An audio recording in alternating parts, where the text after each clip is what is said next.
This conference will now be recorded. I'm not sure what happened there, but okay. Well, it does say it's recording, and I do show the red blinking light as recording. So again, welcome to today's Thursday, March 4th, Interoperability Matters Data Usability Workgroup. I'll turn it over to our co-chairs to facilitate.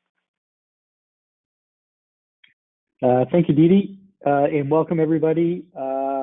And thanks again for engaging in this endeavor and effort. Next slide.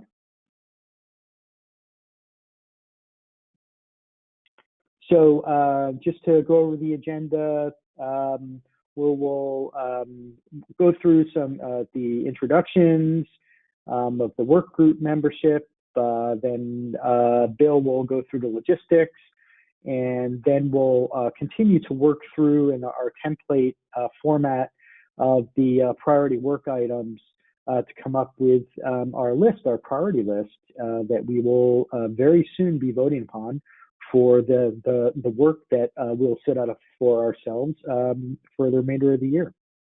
Next slide. I just want to point out the great breadth of representation across the industry here from all different areas of 189 organizations, and we've got 271 participants, and there appear to be always new people joining for the first time, as well as people who are returning members, and this is really great to see this level of engagement. And as always, we really encourage you to invite any of your colleagues to any future discussions. This work group is open to all participants. And I will hand it over to Bill now. All right, thank you, David. Go ahead to the next slide. All right, so just a reminder of, we tend to in this work group, we don't push information out, but it's all available in that single location at the URL that you see. There's calendars, as well as all the meeting notes and links to the documents that we talk about here on our discussion. I want to just kind of as a reminder today, as we dive into things, we're going to be looking at trying to push towards getting our list that we're going to vote on for prioritization. And there's a fair amount of work between now and then, and we've done a little bit of work around trying to lump some things together. It doesn't mean that's what we have to vote on, but it's at least to get us an idea of where things are clustering. So I think it'll be a rich discussion today. And we're not seeing the slides anymore, Amelia. We're seeing looks like your background. Yes, I'm so sorry. I'm trying to pull that back up here real quick. Sorry. No worries. We just wanted to make sure you were aware of it. Yes, I'm trying to pull it right back up. Just one sec. No problem. Thank you. Okay, perfect. You can go ahead to the next slide. And just again, kind of another reminder of that all this work is supported by the Sequoia Project's members, and those cover a great breadth of organizations. We can go to the next slide, and we want to, as always, thank all those members for their support and their support of really practical work like this that is really helping to get us towards usable and useful interoperability across the country. And as always, encourage organizations to become members and to support this kind of work. And as you can see at the bottom, there continues to be additional new members. I will now hand it over to Joe to kick off our discussion and review of the items. Perfect. And as we're getting Joe, no problem. As you're getting your screen sharing going and all that, I did want to at least let the folks know that the co-chairs, I and Joe, met earlier this week to do some homework. There was some merging, some categorization done. So I don't know, Joe, when you bring up your screen, if you might be able to start with the Google spreadsheet that shows the proposed work items. we might want to at least display that. And Bill, since you did a lot of that, categorization, I'd invite you to chime in, but I'll use one example of some things that we actually deprecated and merged. And I think Joe has those teed up to review as well. Sounds good. Perfect. So Joe, I know you're getting ready to share, I think. Yes, I am. And let's see, sharing my screen now. Okay, so yeah, and I copied down the little the backlog of what we're going to look at. We're also going to look at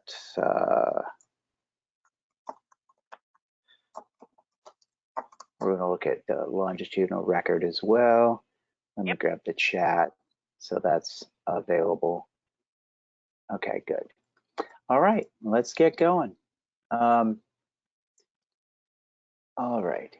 So we might want to talk to them about the far right column, how there's some categories that we've added, have we lumped some of them, so maybe scroll up to the top of the page. Yeah, I think that's a good place to the far left. You mean the far left? Yeah. Yeah, I said right. Sorry. It's been a long day. So this is a good example. So Bill, do you want to kind of walk them through kind of some of the homework that you did here using these examples, and then we can take it from there? Absolutely. And so this is not, I'm perfectly willing to take my lumps as far as whether or not these things were advisable or not. But it was really intended to help accelerate the conversation by getting things together. And I think we found in our previous discussions where what would happen is we might have 2 or 3 items, and maybe we needed to pull out a detail from one of them and then put it into another one in order to be voted on, or we want to keep it separately. But at least the notion of having things that are related together so that we can have that discussion in that context. And so we kind of the grouped problem topics in that first column, as you can see, those map to more, one or more other problems. And for the first one is, data provenance, we've already collapsed a couple and deprecated those out. I didn't deprecate and remove any of them, but more just said, here's what belong together. So now it's kind of data provenance and traceability of changes. There's about 9 different groups. Now in the middle, and it includes, effective use of codes and shared information.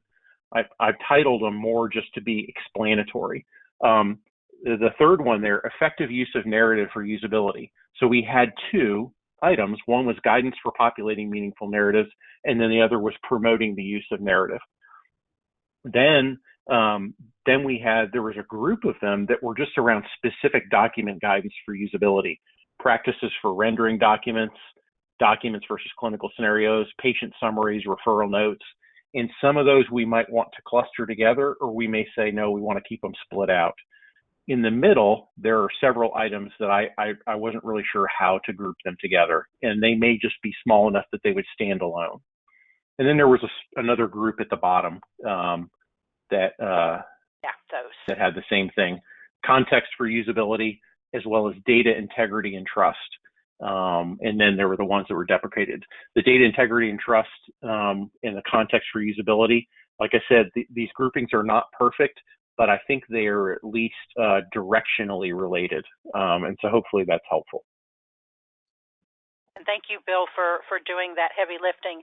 Just to remind the folks, we are going to be getting ready to vote. 1 week from today, on March 11th, we're going to review a survey form that we're going to have you actually vote and prioritize these items. And rather than having 25 different items, which is what we have about right now, give or take, we wanted to try to put it in some higher lumpings so that the split items kind of stand on their own, showing what the possible items are, but maybe voting on those higher level categories so that we can then directionally, understand what we want to really put in scope for this year's work effort. Just to remind the group, we will be taking and starting right after these are prioritized, we'll spend next week actually unveiling the survey itself. You'll be given 1 week to vote on them, but we will meet back on the 18th, 1 week after that, to answer questions so folks can change, their voting or anything of that matter as they need. But our goal is to really get these down to understood artifacts so that you'll understand what you're going to be voting on and what they mean.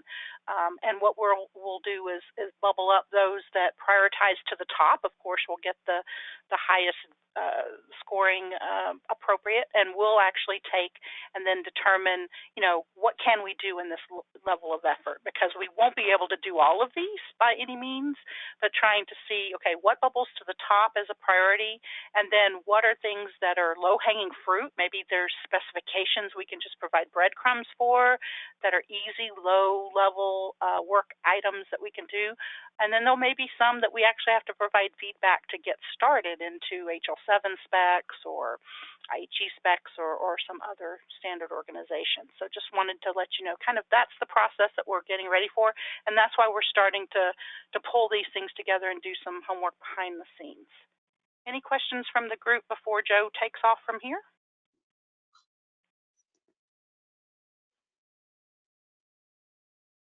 All right, hearing none, Joe, it's your ball. Okay, thanks so much.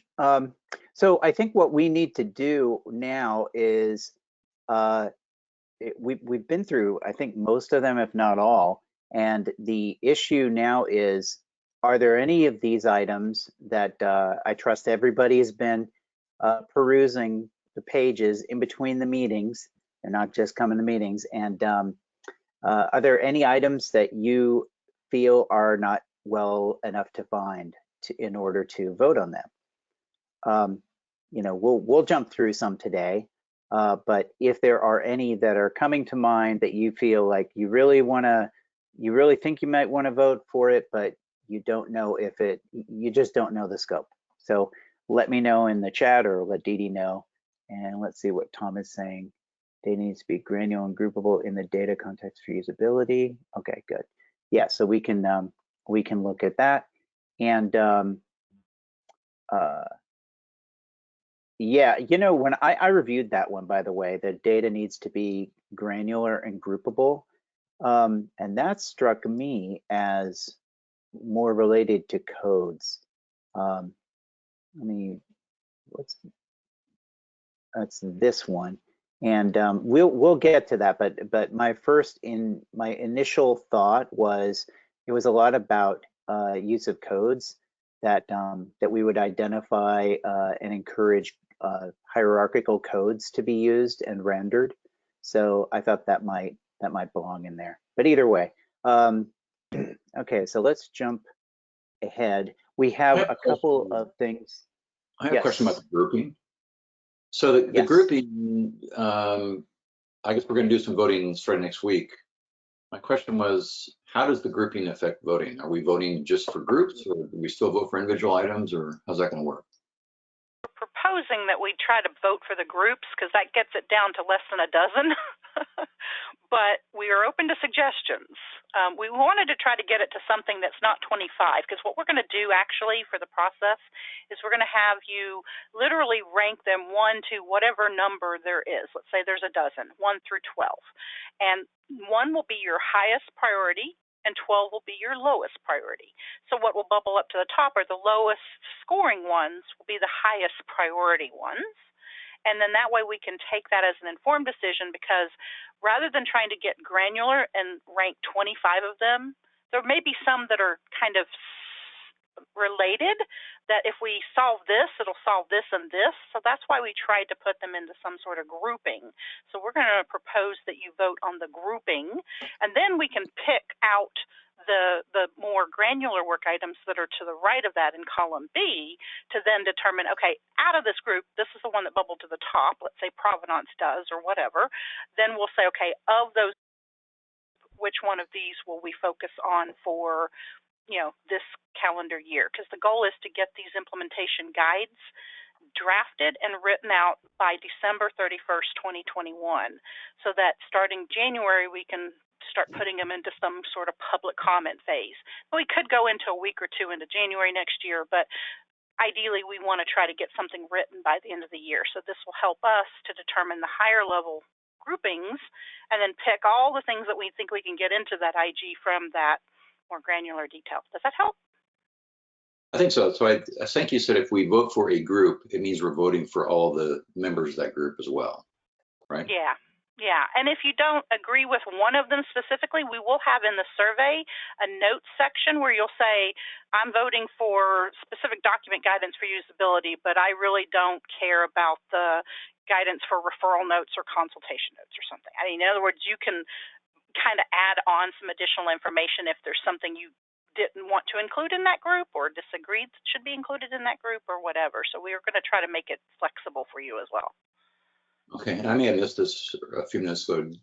Is there going to be additional grouping done between now and next week, or are the groups we're seeing yet? There's probably going to be more groupings done between now and next Tuesday. The next time our co-chairs and staff meet will be next Tuesday. So there's probably going to be more work between now and Tuesday, but the groupings will be finalized before next Thursday's call. Does that make sense? Yeah, thank you. But when you vote, you'll still be able to see the details that underlie it. And I think, as Dee Dee said, those comments are going to be really important because we fully expect that over this next 9 months that we have, which is a much bigger time period, that we're going to be able to tweak the scope because we're going to discover things, oh, this is not really achievable, or it is. And I think we'll be able to do more or less and might have to pare things back, but at least we'll know what areas should we be focusing on. And is the ranking, is the number one item going to be the first thing that's worked on, or are we going to work on multiple things in parallel? We will work on them in parallel and multiple things. Yeah, we won't try to do anything sequentially. And there'll be homework done behind the scenes. So it'll be a work of, we'll have to still determine our cadence. We will propose that we still meet weekly. And the co-chairs and staff haven't determined yet, are we going to specifically focus on certain topics each week, like one topic per week, or a group of them, or 2 or 3 of them in one day? We'll have to kind of figure that out a little bit more once we get this written out a little bit better and understand what is our bread box here. All right. Okay, thanks. Okay, you're ready to go. All right. We've done a bit of homework, and so I wanted to jump in on some of those items. The first one, this guidance for a longitudinal view.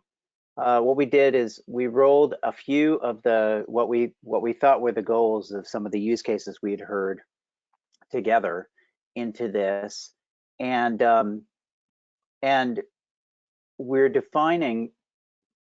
And by the way, you can correct me if you think I'm using the term wrong, but we're defining the longitudinal record for a patient currently in the joint work group guide that we've started with.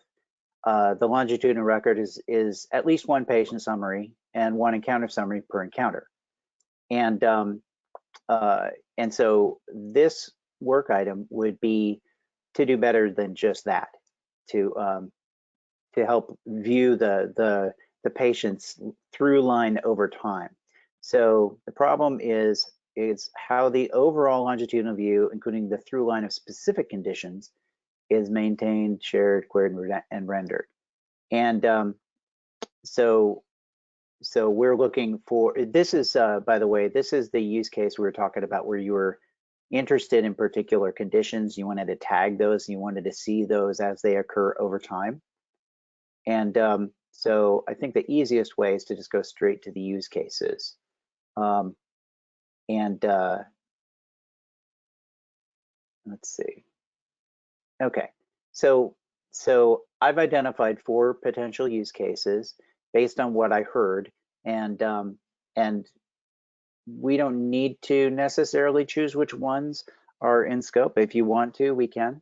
But what I'd like to do is just clarify that we understand what they mean.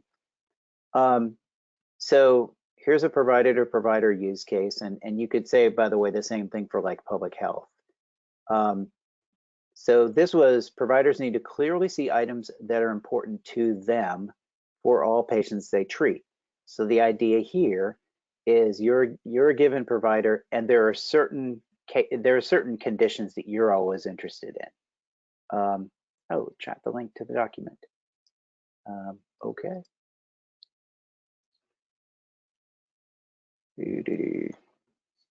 So that's the link, what we're reviewing.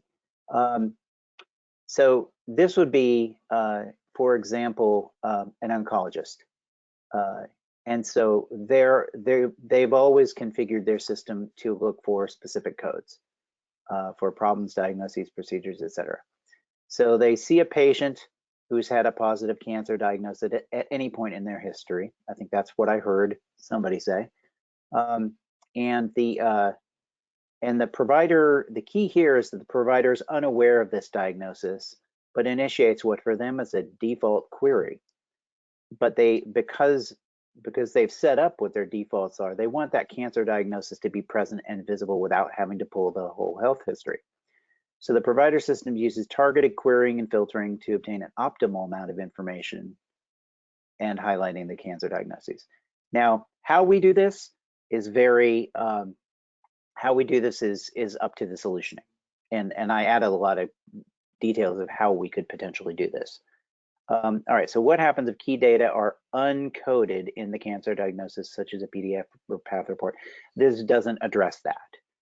In fact, that probably is a good issue for scope to say we don't have an answer for that. I mean, OCR could help you with that, but I suspect that would be a different kind of a work item. Do you want to say something about that, Andrea? Sorry, I was addressing Andrea's chat. If you're not looking at the chat. Sorry, it's muted. Yeah, I was just going to say HL7 just started a PSS for the ePath report and trying to get the codes because of some of the proprietary stuff from AJCC and such. It just basically only some of the pathology data is encoded, and this is a huge issue. So I won't go into all the details of why, but if most of the data is coming from the performing pathologist that way, and it could be genetics data too, a lot of that may be uncoded PDF text reports. And if that's a key part of information from an oncologist for their specialty, that could be challenging. Right. Okay. So would you agree, though, that we can't address that in this work item? If a new PSS for HL7 is just starting, we probably want that to bake a little bit longer because that work is really, you know, that to me, I would much rather point to something and rather than reinvent the wheel. So we'll keep it out of scope right now. But yeah, and I mean, if you want to chat the link to the PSS, I'll make sure to track that a little bit more granular on this one as well, because we are going to be linking potential standards and stuff like that that we could leverage in the future. Yeah, this is a huge part of the interoperability for lab data that I've been working on for the last decade. So yeah, it's not going to happen overnight. More Lego blocks, yeah, more Lego blocks that we can get added to our arsenal. And whatever doesn't make it between now and December, just to remind everybody, we're building a backlog here, or a parking lot. So these items will then be, you know, reevaluated going into 2022 when we restart new work again, saying, okay, what's the next list of things we want to try to tackle?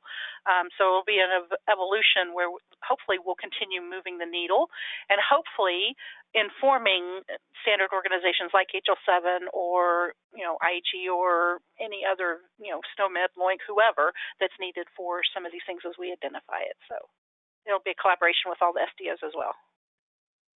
Okay, good, thank you.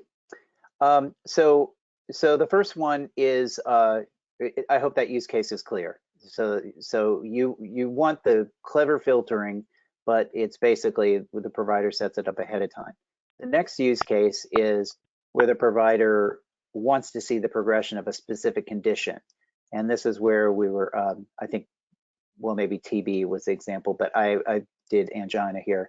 And so this is where the provider knows that a specific patient has a specific condition, and they basically want to look longitudinally through their record and have that condition jump out rather than having to go sift through all the documents. And so the provider system makes available a pick list of conditions, situations to search for. Provider chooses a specific one, and they use targeted querying and filtering. Pretty clear?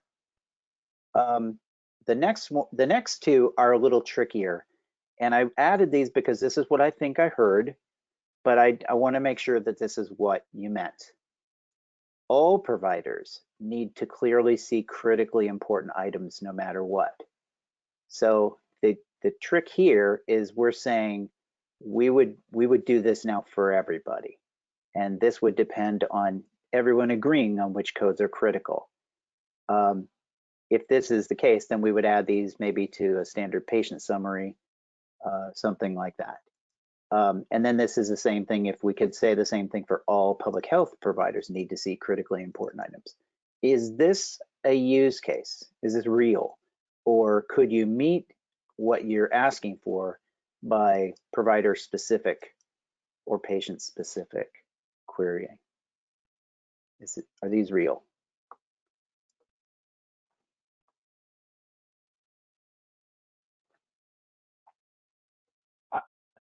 I think the critically important item is complementary to whenever you're saying, I want to see very specific things. Like I only want to know about infectious disease diagnoses. But what the caveat to that is no matter what, there are certain things I don't want to have hidden from me, even though I'm an ID doc and this is hematology, I've got to know this. So I kind of like the notion of having that as kind of a corollary to the first part, but those are just my thoughts. Well, I want to be clear. If you always want to see a cancer diagnosis or something, you can cover that in your provider querying. What this is asking is, are there any codes that every single provider always needs to see that we don't want them to have the choice whether or not they go looking for? Yeah, that's kind of what I mean. We don't want to enable them to hide things that are critical. Okay, that's what I'm asking. Yeah, so, okay. I have a real big problem with that definition of critically important. That's such a loose target. That subjective, yeah, totally subjective. Yeah. If we can define that a little better, saying, all providers need to clearly see critical allergy information or something like that. Yeah. Right. Or allergy information for allergies that are marked critical, because that's something that you can objectively know in the data, as opposed to a judgment call that someone's going to decide they think it's a critical allergy. That's the difference. Right. Agree with that. So that choice of which items, that assumes everyone's using that marking. I found in the data that I talked to people about, things like that don't always get noted in a way that it's easy to find. Like they'll be noted as allergies, but they wouldn't necessarily say, even if they're supposed to, you wouldn't necessarily see a consistent listing of critical allergy or whatever terminology is in use within that system. Yeah, and I'm just using allergies as an example. It could be a heart condition or. So am I. I'm just saying that relying on someone to have clicked that in this list of whatever this list is, these are the two things that are critical, goes back to the one, am I making the effort to actually do that? And two, that might be subjective.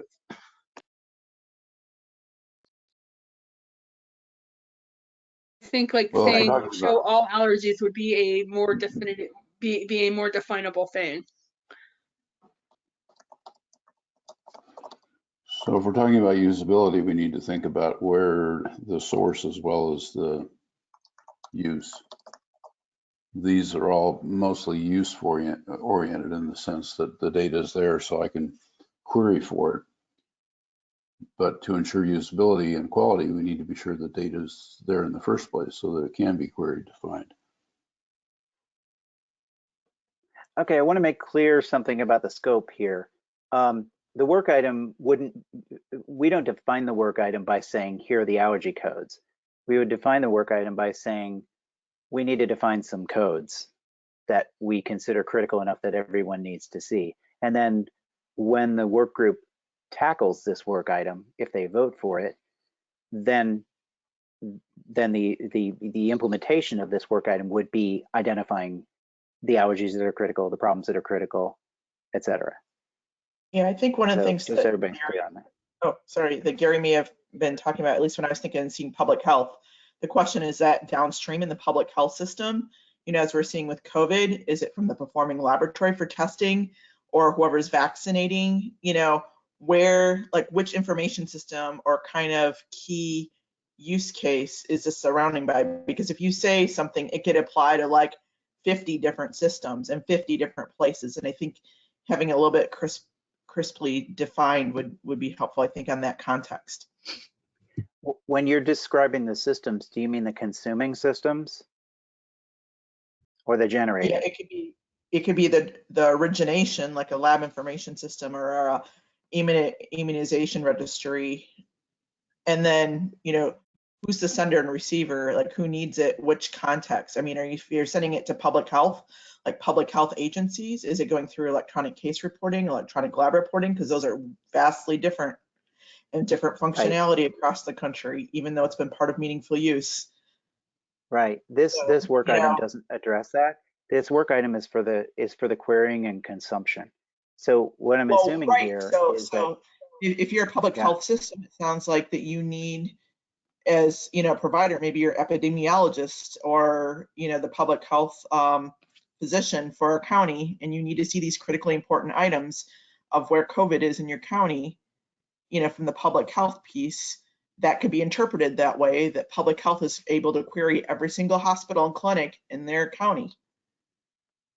But I don't think that's what's meant by what's written. So that's what I'm trying to, you know, nail down. No, this is which direction so this query is going.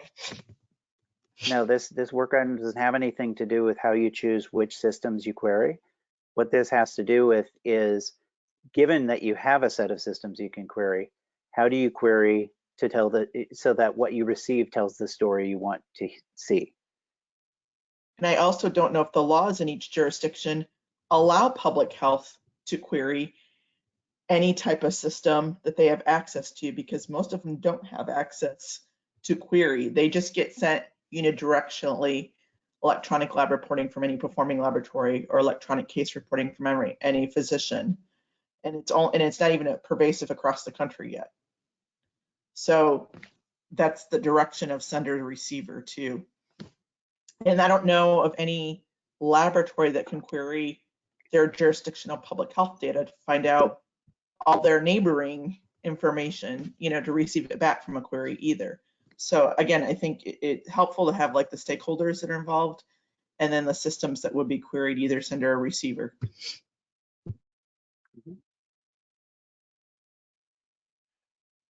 So in other words, to vote for this, that clarity may be needed. Yeah, because you could have 50 different interpretations of what it means, if that helps. And I don't know, Gary, if you want to jump in with more on what you're thinking too. Well, we're talking about querying for conditions. So the conditions, it's one thing to say, here's a list of conditions, but it's another thing to say, you know, what those conditions represent. What, you know, the onset date, the diagnosis date, the fact that there are medications ordered related to this condition and or lab tests related to confirming this condition. It seems like you're relying on a lot of source data. In other words, if we're not going to put the source into this use case, we need to have assumptions stated that say, we assume that the source system has this information in the appropriate form so that the query gives you the result you expect. Correct. And just for clarity, we're not talking about a generic, I can query based on any aspect of the data. Specifically, we're talking about problems, diagnoses, and procedures, and specifically by codes. And the reason we did that is that that's a solvable problem. We know that there are techniques that we can use in querying that we can use to get these three. So in other words, I wasn't talking about querying on meds or immunizations or anything like that. This is half a loaf, okay? This is a minimal thing. So it's a little bit influenced by what we know is possible. I hope that helps. It's you can have more generic querying if you're using FHIR, for example, but we're trying to keep this, you know, something that you can solve with CDA, XDS, and that sort of thing. Okay, so do you all have enough information to understand about voting for this? Or is there anything that's missing? Just to remind them, you might want to point out which category this is falling under. I think this is one of the ones we've not put in a category yet, but since we have the group here, we may want to try to either see if it stands alone or if it needs to be lumped with something back on the spreadsheet. It got lumped. It got lumped under document-specific things, but that's not really accurate because this is not about a specific document. This is about querying multiple documents and what you get back. That's the goal of this, is to allow you to get better, do a better query, get better data, so that you're not just looking at the entire pile of documents for a patient. We may want to name it, because right now it's kind of vague. It says guidance for longitudinal view. Maybe that's the group name, and then name this specific piece something a little different. Because I think that's more of a group name, like guidance for longitudinal view. Yeah, that might be a good choice because it does cover a lot of ground. It's a pretty deep topic.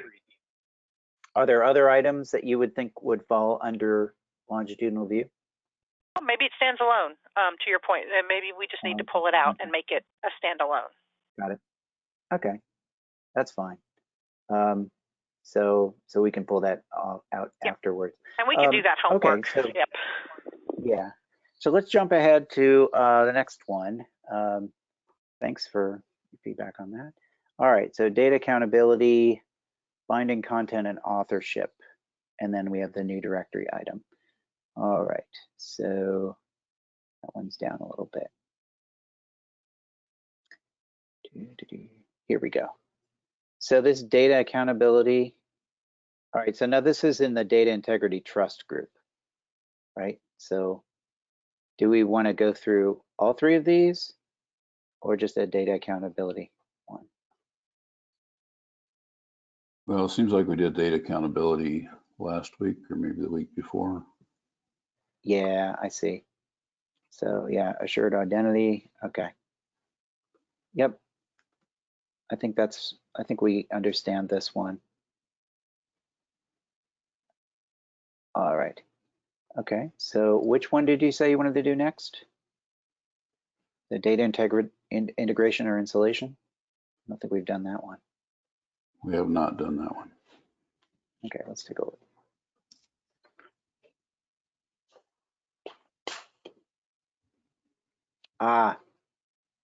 Yep.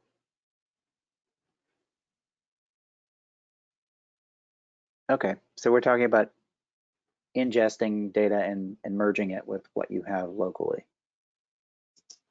So, yeah, we have talked about this a little bit, or not. Yeah, sometimes it's segregated. Yeah. It's kept separated, segregated, and can be accessed, but it's not really integrated with the locally captured, locally sourced data. Yep. Yep. So the data you get from elsewhere, you may have quality issues with it, incompleteness, etc. Okay. So what is it that how would we know we were done with this work item? What are we going to deliver?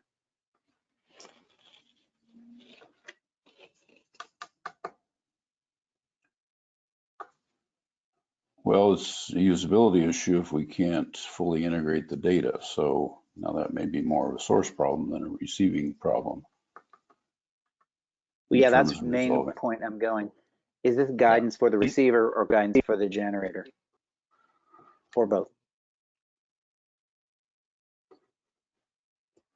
Well, on the receiving side, it reads to me like the receiver. Yeah, you got to determine whether this data can be fully integrated into my local data store, or do I keep it separate because I don't think I can trust it. Now, maybe that it varies based on source. Maybe there are certain sources that I do trust to the extent that I can that I can integrate it, and others maybe not. Okay. And that was the reason I lumped it in with the trust, just for that reason, because the way you stated in the problem, being really clear about, whether you could trust the source, lack of clarity of identity, the context, and things like that. That was the reason. Right. Okay. Well, once Gary gives me permission to edit, I will. Didn't I will do that? edit this. Oh, sorry. I'm checking. Let's see. Maybe I have it now. Not yet. Oh wait, who am I? Hold on a second. Let me change this. Let me see if my Aegis address has permission. Yeah, I'll request on that one too. Why not? Okay. I'm assuming this is yours. It might be Dee Dee's. Did you move this or copy this? I thought I verified all of them were, I'm checking my email right now. I thought I had made them all shareable with the link, but I am checking that now. Well, they may be viewable but not editable. That's the only issue. Yeah. Okay. And if I'm the one that gets the email, I'm going to acknowledge it in just a second. All right. So what I'm going to do while I'm waiting for edit access, it was you? Okay. Yeah, it was. So sorry about that. No problem. All right. I know I can't be trusted, so No, that's not true. Not by default. Not by default. That's not the case by any means. So, guidance for longitudinal view. Make sure I have the right one. Yep, here.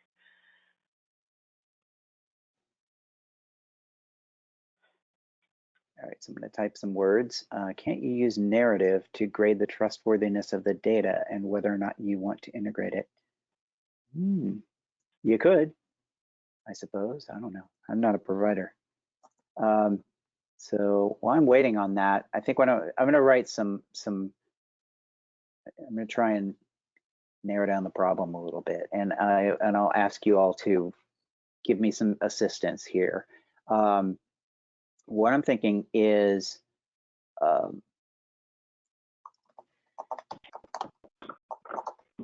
I think we would have guidance for consumers, definitely. You all can tell me whether you want guidance for generators as well. Maybe the guidance for consumers could be like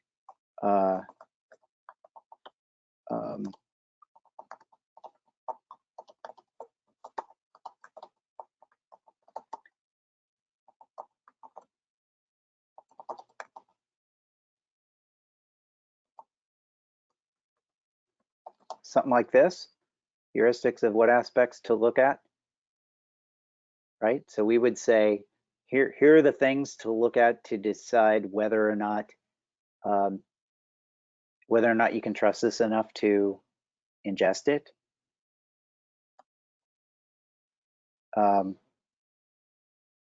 Probably part of this might be, yeah, go ahead. Establishing a minimum standard or something like that. Yeah. Here are the heuristics. I mean, yeah, minimum. Okay. I'm guessing that this probably intersects quite a bit with patient-generated data, because that's got a whole different batch of trust issues and integrity issues.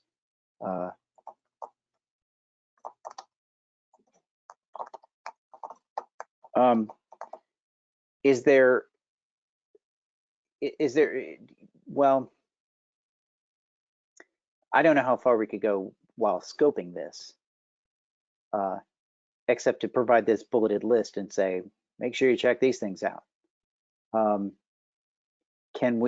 Do we think that a work item could generate more detail here about specific things like don't take a lab result unless it's got an identified organization that captured it? Yeah, that's true. Jonathan makes a good point. The external data could be more trustworthy than local data. That's a good point. And are there use cases that we can include this? Maybe. Can you think of any use cases that would describe this problem?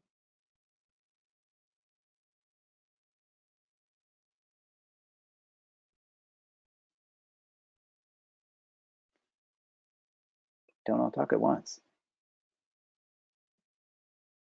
For lab data, to ensure that it's quality lab data, I'd want to have it in a CLIA lab, but that's kind of part of US regulation. Anyone doing lab testing must have a CLIA number. But I also know with COVID, with everyone trying to get their piece of the pie from a business, there's many that have popped up that are doing stuff kind of like that don't have that.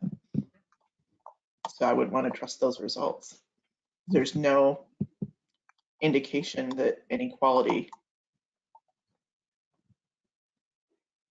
might be involved in the testing process. It could be just like throwing on a dartboard.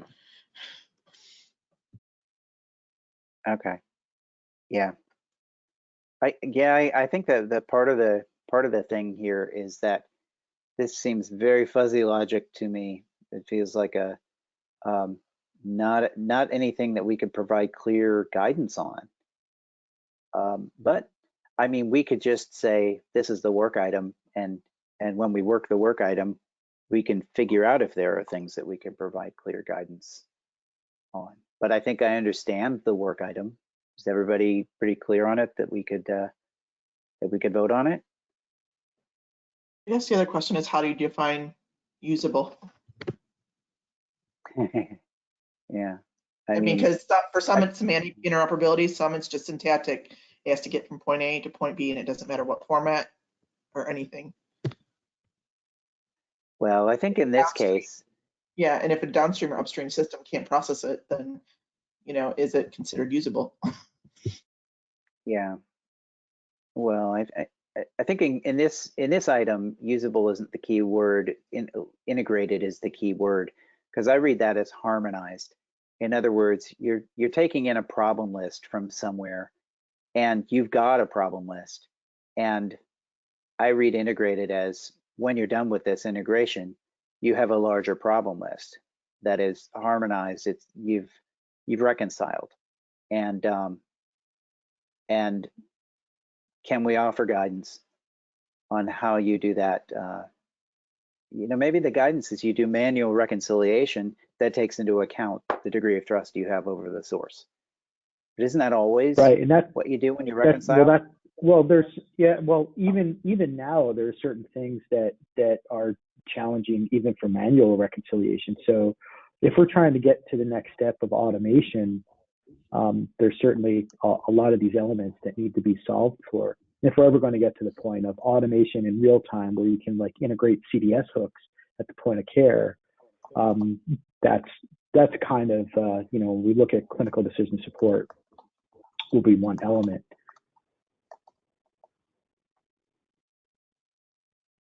Okay. I'm assuming are we talking about automation here? I don't think we're talking about pure automation. I mean, we have another item that's talking about it was that deduplication guidance. Right. That's talking about identifying when two things are the same thing. And I think in that item we said we had a use case for pure manual and automation aided. And I think we might have included pure automation, but that makes us all uncomfortable. But it's covered in there. It's in this deduplication guidance, which is below the line right now. But okay. Is this clear enough though that we could? I mean, I can't add anything to it. Here's what I will add. Just this bit, but is it clear enough to vote on? I'm reading that. Well, Tom, we'll add your cases to the document after as homework. You add austere. Okay. So yeah, any questions before we? Is this clear enough to everyone? You may want to cover your directory one. Oh, sorry. You may want to cover your directory one because it's something new that we've never covered as well. I know we only have a few minutes left. Oh yeah, good point. Thank you. Yeah, good idea. I'll just interject real quickly. I like the word reconciliation better than integration on that work item. Yeah. Yeah, because we have, I mean, there are specs that define that. I'm working through the IHE recon profile. I like that. Right it can't be integrated until it's reconciled. I like that. Yeah. Okay. So I'm going to say. Do you have a good definition of reconciliation and what the group thinks it entails and means? Do I? I mean, I would go by the I would go by the IHE reconciliation profile, but you know, I mean, I'm sure I'm sure it's defined in other places, you know, but this is what I've been going by. I don't know how familiar everybody is with it, but this is a very good spec that we could utilize. It covers CDA and fire. It's got lots of use cases and stuff. Just waiting to be adopted by someone. Yeah, since I only have. Joe, could you please can put that in the chat? I don't have a link to it right now. Could Dee Dee or someone find this recon profile? I think it's 2016 or 17. Let me see. It's 2016 in the PCC technical framework. So yeah, I want to show a new item that I added. Let me find it. Address directory pain points. All right. So I wrote this kind of broadly, but the pain points that I'm aware of are pretty narrow. And so it's kind of a placeholder for if other people have different directory pain points, they could add them. But if they don't, then it'll be a pretty simple, small thing to solve. So we explain that systems rely on directories to find and communicate with partners. We'd like to list these pain points and solve them generically and address them in the context of specific directories. So in the specs section, I call out like all these different directory specs because we know that there are a lot of production directories. And the idea is that if there are typical problems that people have, thank you, Dee Dee. If there are typical problems people have with directories, maybe we could solve them here. They may be governance solutions, you know, and so here's the use case. It's very simple. Organization A, as well as its hierarchy of sub-organizations, locations, and facilities is listed in a directory. Organization B searches for and finds a specific item in that hierarchy. The scenario, the one that causes us pain, is that one of the items in the directory has a number of historical names, aliases, and alternate spellings. And we would like searchers to be able to search with these. Maintaining this content is a maintenance activity we'd like to identify best practices for. The pain point here, and I will expand this a little bit. The pain point here is that in some cases, this information is needed for some consumers, but not all consumers. And so it may not even be present in the centralized directories. So what they end up doing is creating their own copy of the directory that has all this extra matching information. And then you've got multiple consumers, each maintaining their own set of historical names and aliases and stuff.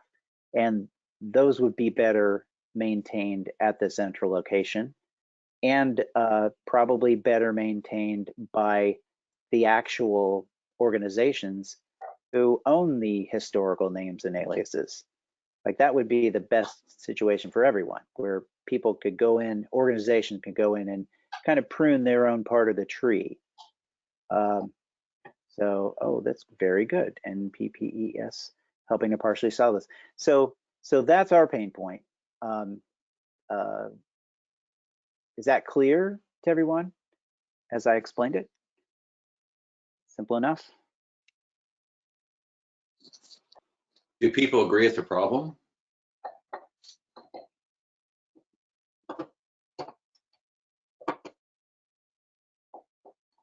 Is this solely for provider directories? This could be for any directory used by any.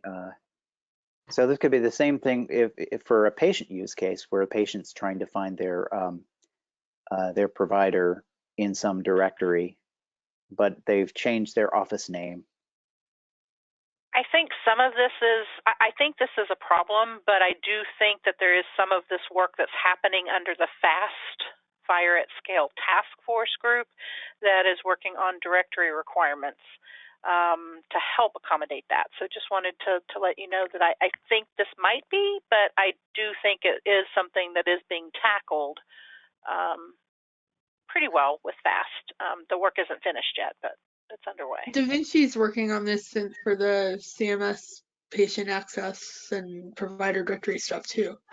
Yeah, the Da Vinci Direct stuff, Trust the two, is, the two architects.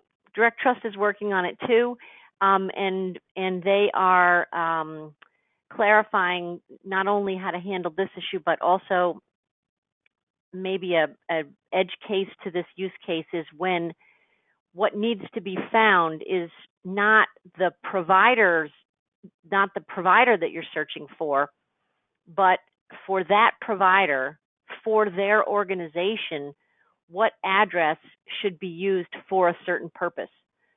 So for example, if ADT notifications need to be sent and the patient at the point of admission says, yes, I'd like them sent to my PCP, John Bergeron, then what needs to be found is the address that John Bergeron's organization wants to use for notifications, for receiving notifications, which could be a generalized workflow address and not bombard individual PCPs with event notifications. Right. I like that. That's another good one. I'll add that one. Just TBD. I'll make a note for myself. Thanks, Lisa. We're right up on time, but any other questions real quick?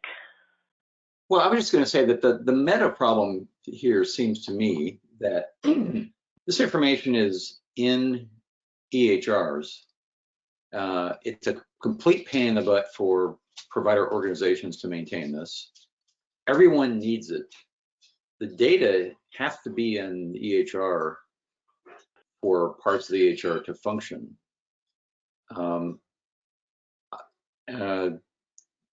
This isn't just a directory problem, is my point. The problem is populating. It's a governance problem. Yeah. And there are different governances that are underway on trying to solve it. And Tom mentioned it is a problem, but it's on its way to getting solved. So we may include it and continue, in other words, it may be something voted on because it has been proposed, but we did want to at least introduce it because it's something we had not covered previously. Well, we are up on time. Yeah. Oh, go ahead. Oh, yeah, you're right. Thank you. Sorry, we are up on time. I want to be respectful to everyone's time, but we thank you so much for your input. We will be doing some homework, and we will review all of that in detail next week, but please insert questions or comments into these documents. We will be looking through them for homework, so please give any input that you feel. And thank you, Tom, for the link. I've already included that in here. Any things like that you think should be added, please go behind the scenes and do. Thank you, everyone. Have a great day. We'll talk to you next week. Bye, everybody. Thanks, everyone. Thanks, everyone.